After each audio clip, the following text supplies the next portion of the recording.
Planeswalkers, and welcome to another episode of the Hive Mind. This is the show that I traverse the multiverse in search of other prominent members of the YouTube community, or podcasting community, or blogging community. Everybody you guys want to hear from in the Magic community. My name's John, the Orzhov Dun, and today I'm joined by a very special guest. He is one member, but probably the main member of what I like to coin as the Orc Horde. This is Jordan from Orc's Head Magic, all the way from Hertfordshire, England. Sir, thank you for joining me. Most welcome. Thank you for having me. Absolutely. So, you're kind of in the future right now from me. So, you know, as they say, how's the weather out there? Miserable today. Southern England.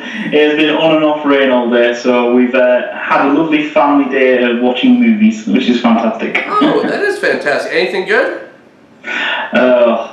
General trash. I think it was Never Ending Story on the Sci-Fi Channel. Oh, horrific. Dear Lord. Nice. The sooner my son gets into my sort of movies, the better. So all the Marvel. That's what we need. Oh, there we go. So this is actually another beer for breakfast, or, you know, in my case, beer for breakfast, but kind of a drink for dinner over in England. What are you having tonight, sir? Enjoying a beautiful Irish whiskey and some Coke. This is Jameson's, a very premier product of Ireland. That's right. And today I'm trying an Elysian Space Dust IPA. Elysian is was a very nice microbrew from Seattle, Washington, until they got bought out by Budweiser. But hey, now I get to try it down in Vegas. So their unfortunate loss is my gain. So it is the beneficial when bigger companies do take on really good beers, though. Come on, at least you can get them from out of the area that they are. Oh man, and I'm not even sorry about this because this is incredible stuff. So, Jordan, without further ado, what is your Magic origins? How did you get started in this thing?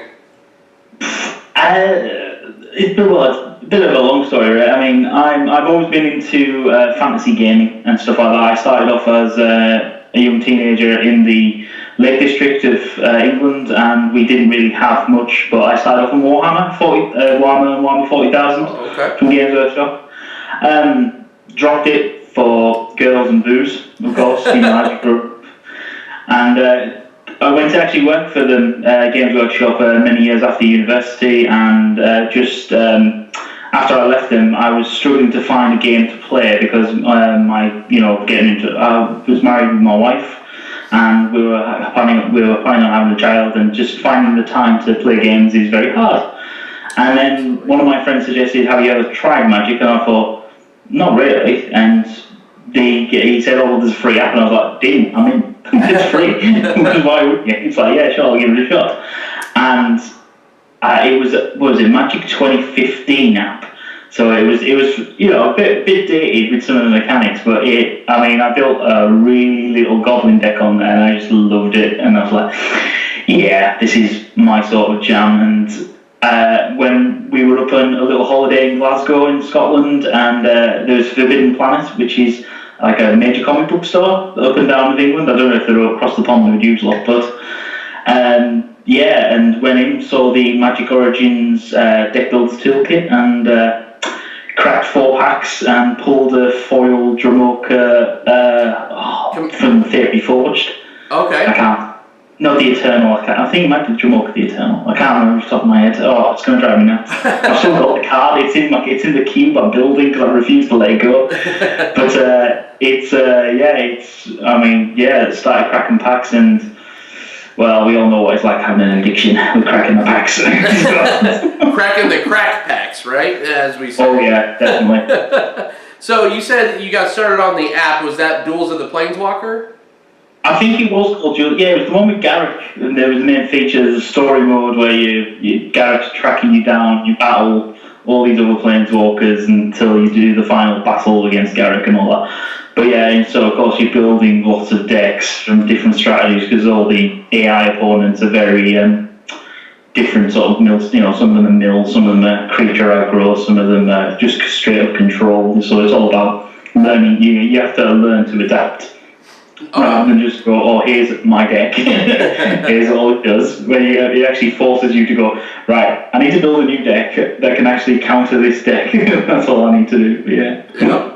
And that we haven't really talked about duels on the Planeswalker. This is the first time we talked about that program on this show. And that was a really good kind of either introduction to a lot of people or kind of a jump back in for a lot of people. Because that's what re-hooked me. I was gone for years. And then I kind of downloaded that. It was like the first iteration.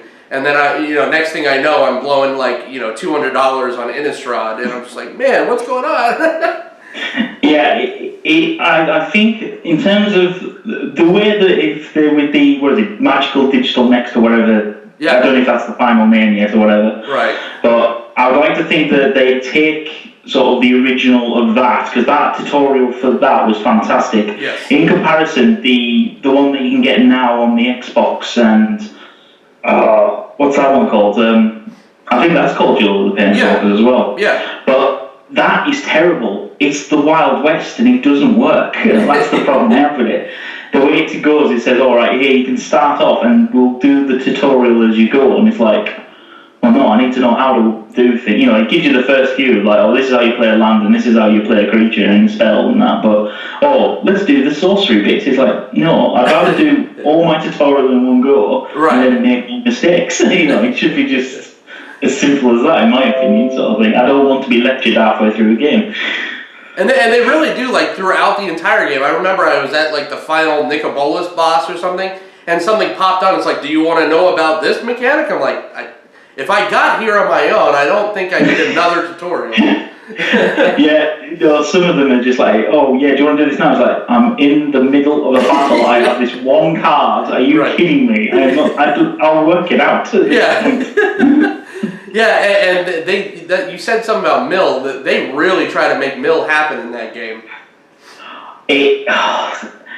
I mean, when I went to my first F&M, which was an experience into itself, but I got introduced to mill, like proper mill, and what was it, Sphinx's tutelage, man. That I mean, to be fair, I did annoy quite a few opponents because there was quite a few mill decks at the F&M, but I was running like a 3-color dragon deck, so it was one of those things of, this is not going to work because every time you do the two, you get two different, so it doesn't work. Yeah. So they were like sideboarding up against it, but I was like, this is rather sweet actually. I must make sure I'm not playing monocolour decks. Exactly. Yeah, I remember I tried to make that work with the blue-white. It was like a pillow fort deck that Saffron Olive had on Goldfish, and I made it work. And I was ripping through like game day, and people were getting so mad. Like, but I love moments like that. And then I came the next time to F&M. People were running that deck, and then I went full devoid, so it wouldn't hit anything. So the tutelage wouldn't hit any of the colorless. I'm like, but yeah, it was good times. I'm the ultimate troll at my local game store. But yeah, nothing wrong with being a brewer. I mean, I personally prefer to brew. I mean, I will take, I might see a list I like, but I like to modify it to my own style a little bit because, I prefer to have removal in hand and stuff like that. So I might put in a few more removal or less creatures and various things like that. I like to take lists and modify them for myself anyway. So yeah, not to be a colorist, I guess, but what's your kind of jam? I am probably full chaos. I am full red. Goblins are my thing, man. I mean, yeah. Once I found out about, all the various types of goblins there are. I mean, I've got a modern mono red goblin list at the moment, and that I'm modifying for the GP that's coming up in August. And but I'd say a close second would be green. The red green Gruul beats, man. It is, yeah. You can't be playing big fat creatures that your opponent goes, right, I've got nothing for that, but yeah, I'll do something with it. Absolutely. Yeah, I miss the Gore Clan Rampager days. That was a fun standard. Yeah, that caught me out a couple of times in some modern practice at the moment. It's, God forbid, that card is broken.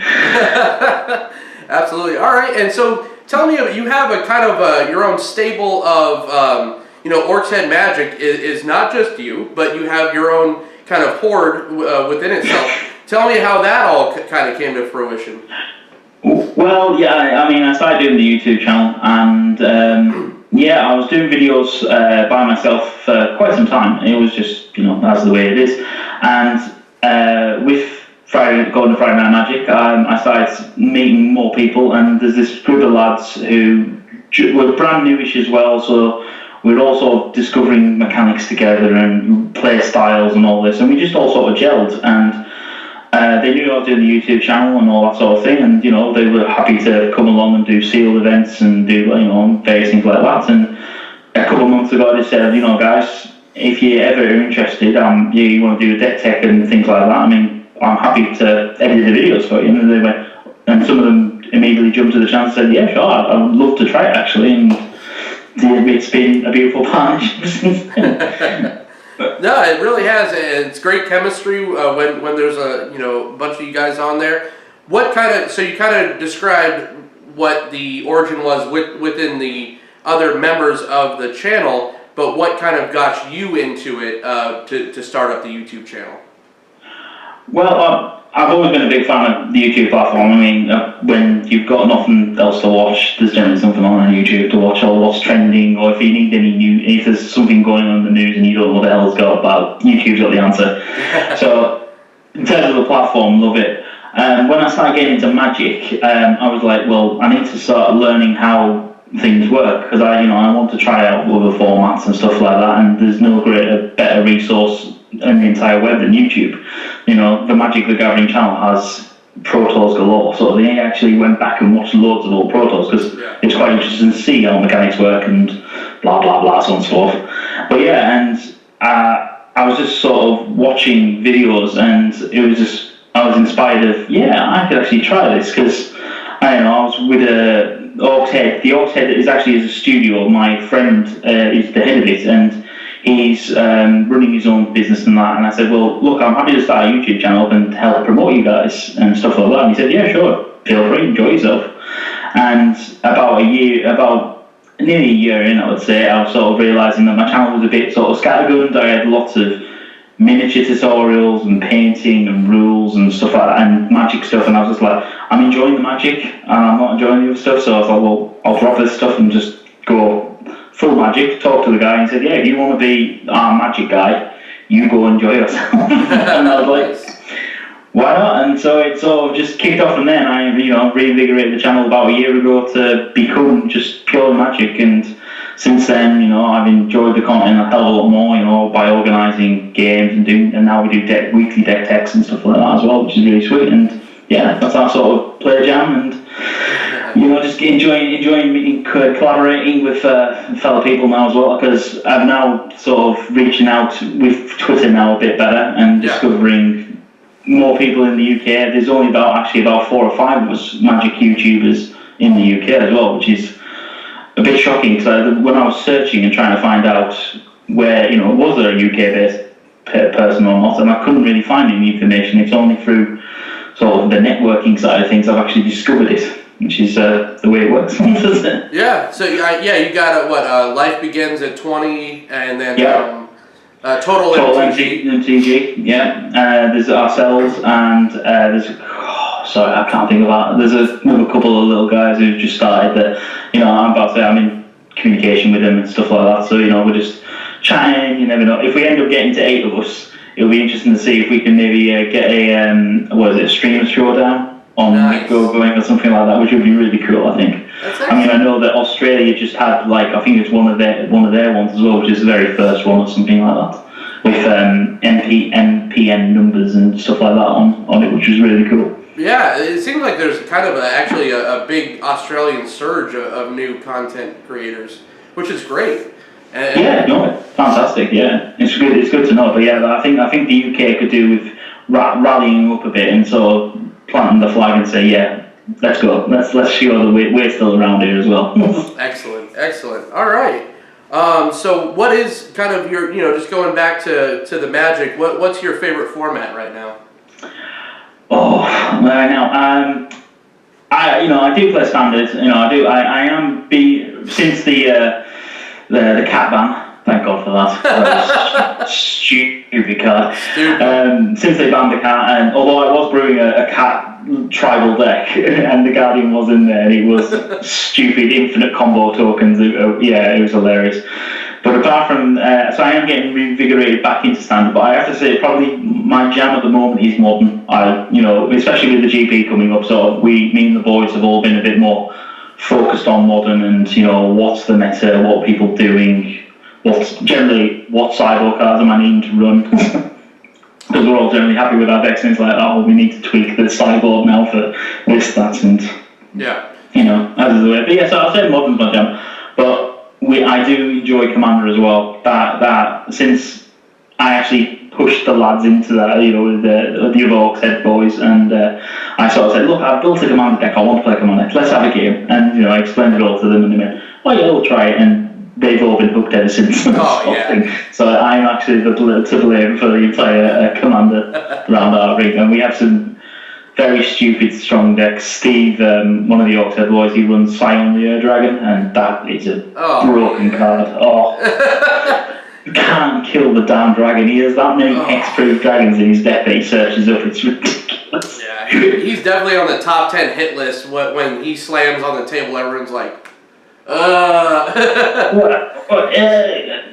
would say so, yeah, definitely. I mean, Adam, he has a combo with his, which is commander?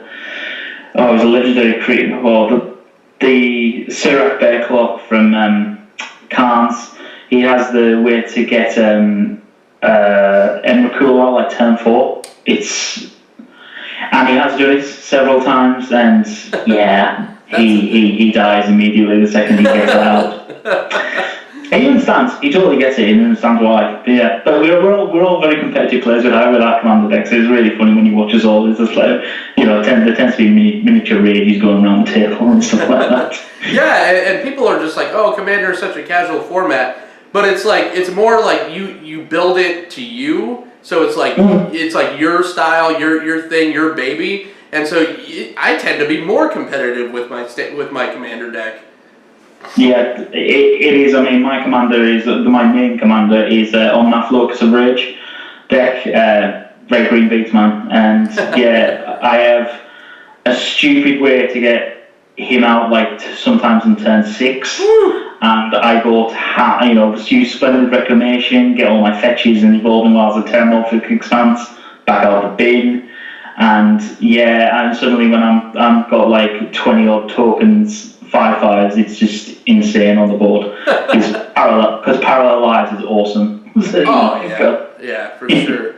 So and then of course the question on everyone's mind, because I like to stalk your videos and check out your comment section. Where the hell did you get the playmat? The Lands and Junk one is from Loading Ready Run. I've been a major fan of them since discovering Magic, and I discovered Friday Nights, and I was like, this show is awesome, and I really liked it. And then I think it was it wasn't last Christmas, it was Christmas before, my first Christmas when I'm doing YouTube, and I decided to treat myself because my birthday is Boxing Day, worst day of the year for a birthday. I never recommend it. And I just said to myself, I'm going to treat myself to. I saw the player mat and I thought that's the one I want, and I wanted a T-shirt as well. I got the Phases T-shirt, with untap, upkeep, draw, so I got that as well. And I said, I'm going to order that, and got that. And I took that player mat to GP London last year, and everyone was like, dude, I love the mat. Where'd you get it? They say, which vendor sells it? And I went, you have to order it from Canada. He was like, oh. Yeah, it's really like I'm going through the comments and I'm just like, wow, everyone loves this mat. Like, I've never seen this. But yeah, so talk a little bit more about competitive play. I really, really love the vlog style videos that you guys do. That you guys all just kind of jump in a car, and then it's always foggy there. The last one was with just myself. Yeah, that was the worst fog I've ever driven in, man. And I come from the north, and we have bad weather up there, but dear Lord, it was hair-raising at some point, so I tell you, yeesh. That looked like the movie The Mist. I was like, oh my god, there's like creatures in the mist. Like, don't go out, Jordan. Like, what the hell? Yeah, it was a bit sort of, I decided the night before, I was like, yeah, I'm going to run at my Eldrazi and all that, and it's just, it's horrific weather, and I'll go off, but please let me get down, so we'll see. The vlogs, I mean, we sort of just I decided one day, just because we all decided to attend PPTQ, and I was like, well, I'm going to film it. And the boys said, yeah, sure, we don't mind, So just said, please edit out any swear words, and I was like, oh, screw that. so we got in the car, we're filming it, and we put it up, and we thought, well, it'll be one of these little videos that'll get a few views now and again, and people are like, oh my god, I love this, and it's like, really? We're just going to a PPCQ, it's nothing, this is literally what you see on the video is just, that's the banter we have all the time, me and the boys, so it's hilarious a lot of the time. But that's what makes you guys you, that's what people want to see is kind of behind the cards sometimes, and those are fantastic, and especially with that crazy, it was like an adventure getting there, because I was like worried for you. I'm like, don't drive, man, pull over. Yeah, well, we're going to be having a lot more of them. We are, because speaking of competitive player, we've, apart from Orkshead Luke, unfortunately, all the boys have been invited to the Nationals. Wow. So we've all qualified for the Nationals, so we're all very excited about that. And definitely, obviously going to be vlogging that, because I've never seen anyone vlog a Nationals, and I was like, yeah, it's great. This is going to be YouTube magic first. We're going to have the vlog of what it's like to attend the Nationals. Absolutely. So that's a great segue into your competitive play, and so what kind of success you guys have experienced. But getting qualified for Nationals, that's pretty big stuff. Yeah, we all went to the GP London, well, apart from Luke, unfortunately, because he had to work, but we all went to GP London last year. It was our first ever GP for all of us, and we got bitten by the bug, man. I got to round 7 before getting knocked out. I know it was one of these things. I remember looking at Nathan Holt's primer on the Magic the Gathering webpage about how to prepare for a GP and all that sort of thing, and he does a bit jokingly about snacks and all this sort of thing. And when suddenly I was going around, because it's sealed and you are literally going to time a lot, and you have 5 minutes between rounds. I think luckily I had a opponent where I stormed over him, and we had 20 minutes, and I was like, I am running for food. I have not eaten since 6 o'clock this morning, and it is 2 o'clock in the afternoon. And literally, we're on the WhatsApp, and I sent a message to the boy saying, I've finished, I'm running over to get food, and Steve went, I'm free, I'm going for food as well. It was literally, we were all running around going, oh my god, I know we thought they were joking, and there'd be like a half-hour break somewhere in the day for you to go. But it wasn't so. No, it's crazy. Like everyone says, like that is really the most important thing that you could prepare. You could deck list and deck prepare all this stuff and play test, but really you gotta stay fed and hydrated. That is the key to any tournament competitive level success at any level. Because if you're not hydrated, or if you're hungry, you're not playing optimally. So. Well, you say about being hydrated. I was kind of on that lunch break. I was a bit naughty because I had a can of cider in my bag, so I downed that as well while eating a wrap from one of the local vendors. So it was like, yeah, screw it. It's halfway through the day. I'm on 5 rounds. I'm already having a good time. So let's just have this can now. Excellent. Hey, you played loose, right? You played looser, right?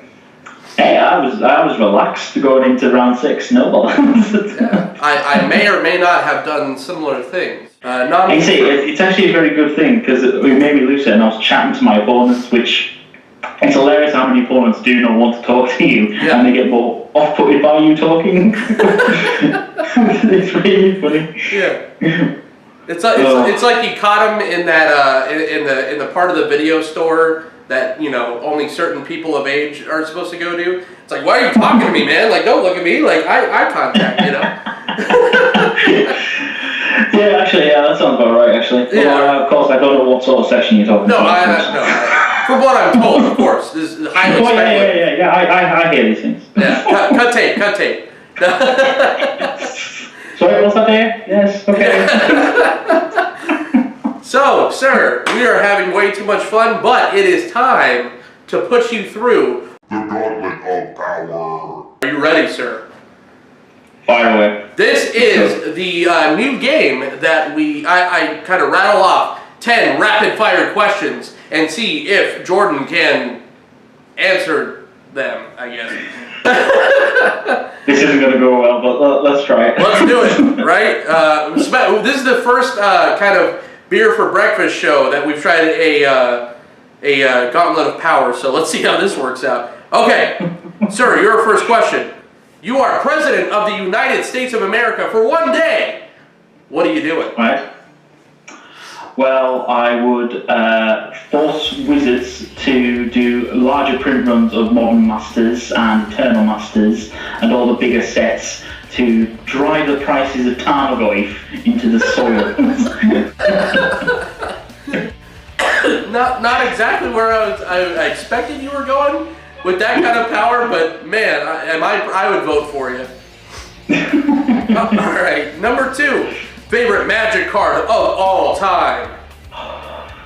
Oh. Now, if we're talking in terms of mechanics, Goblin Grenade, love it. Oh. 1 mana, 5 damage, and I'll sack a creature, I don't care. But in terms of card art and various things like that, totally lost with Fiddleflip. I love the little dude, man. He's awesome. He's so cool. Yeah, and talk about card art though. Goblin Grenade, going back to Fallen Empires, you get like what, 3 different arts? I like the best one of the original Fallen Empire art is the one where the dwarf's giving the goblin the grenade and he's running up. Yeah. It's all that one. I was thinking, my favorite's more of the Ron Spencer like badass one where he's just like kind of like crouched over and he's got the. He looks like a ninja. Yeah, he's got the big mountain of TNT on his back, but no, you win. It's the last day on Earth. How are you spending it? Last day on Earth, I would burn my cube, because why not? You know, I'm not going to, in case someone survived, they're not having a cube. And then I would go and bury all my favourite decks that I currently have. And and generally I'll try and maybe squeeze in one more game of Commander, because we might as well go out on a bang, and it will probably end up in a bang if it was going to be last day on Earth. Yeah. Right. All right. Fair. Nobody ever finishes a Commander game on that cardboard crack. Yeah. The Commander one way. So I finally won a game of Commander. They lost it. Right. Gosh. I won. Boom. Right. Nice. All right. Favorite non-MTG game. Go. I would have to say Exploding Kittens. What the hell is that? Exploding Kittens? Dude, have you not played? Oh no, my god. Oh, you need to get enlightened. It's a card game that was started off on Kickstarter, and it is the most successful. I think it was like the second most successful Kickstarter campaign of all time. They broke like $1 million in record. They only needed like $50,000 or $5,000 or something daft like that, and it went mad. Basically, the entire idea is not to die from the exploding kitten, and you reveal cards and all this, but you can have like ways to save yourself and all that, and it's really hilarious. And basically, you're trying to screw your other like opponents over. But the same company has just done another Kickstarter for a new game called Bears versus Babies. That's coming out. That's coming out. I backed that on Kickstarter, and that's coming through, and that looks insane. So I'm looking forward to playing that as well. I think I know which side to pick, but maybe it's not so obvious. You're building your own monster machine bear to defend against an army of babies coming at you. But you've also got to try and screw over the other people at the table so they die. It's really fun. What? This is great. All right. Oh man. All right. I am enlightened, sir. Thank you. You have enlightened me. All right. Spread the word of kittens. It's fine. Spread the word of kittens and babies and bears. Oh my. All right. Number 5, Game of Thrones or The Walking Dead? Game of Thrones. Game of Thrones. All right. Yeah. Sorry, too soon. Yeah. No, too soon. No, they seriously, like, people at work, like real work, like really call me Hodor. I don't know. We were watching that episode live and it was horrific. It was heartbreaking. It really was. Because I twigged and then the wife went, "What's wrong?" I went, "I've just twigged." And she was like, "What?" And then suddenly it obviously showed it and she was like, "Oh my god, that's horrific." And I was like, "Yeah." Right. So sad. He was just set up to fail his whole life. Yeah. No, it was awful. All right, back to the game. If teleportation was possible, where would you go first? Ooh, I think probably Las Vegas. I've been hitting several casinos in Las Vegas. I've been wanting to do it all my life, so I think Las Vegas would probably be pretty up there on the list, definitely. Awesome. Well, you know what? Living it firsthand, it's not all it's cracked up to be, but you always have an open door waiting for you here, sir. Sweet part, look forward to it. All right, so choose one, Pirates or Vikings. Which would you rather be? Vikings. They don't have to drink beer. None of this pussy rum stuff. Nice. I know. Come on, that alcohol is made out of cherries. It sounds like a girl's drink to me. Yeah, come on, we want the hard stuff. That's right. If you weren't doing YouTube, you would be doing... spending quality time with my family. How sad, but true, right? I'm with you. I do get to spend a lot of time with them, but obviously if I wasn't filming videos of an evening, I'd probably get to spend a bit more time with them, which would be nice, but yeah.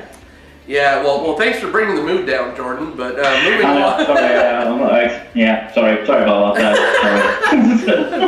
As my 4 kids, look off camera at me like, "Daddy." Yeah. All right, sir. If you could have a meal with any planeswalker, who would it be? Oh, I'd have to say Chandra. She's my girl, man. Oh yeah. Red Chaos Rage, Fire Magic, yeah, definitely. I'd like a meal with it. We go for some sort of spicy Mexican, I think. Yeah. Something like that, or maybe even a hot curry. Something nice and spicy. Yeah. And all your food would always be hot. Benefit. And she would probably enjoy a good cold beer as well, I assume, sort of thing. So she is the party girl of the MTG world, absolutely. Yeah. Absolutely. Well, we won't tell the wives, but moving along, pitch the magic movie in an epic movie voice. Go. Oh God. Let's see. Ladies and gentlemen, welcome to Magic the Gathering. Ravnica edition. Nice. Wait, you still gotta pitch the movie though. I'm the movie exec. The idea is that I think a magic movie needs to start, and I think the best place would be is started off with the Ravnica block. Yeah.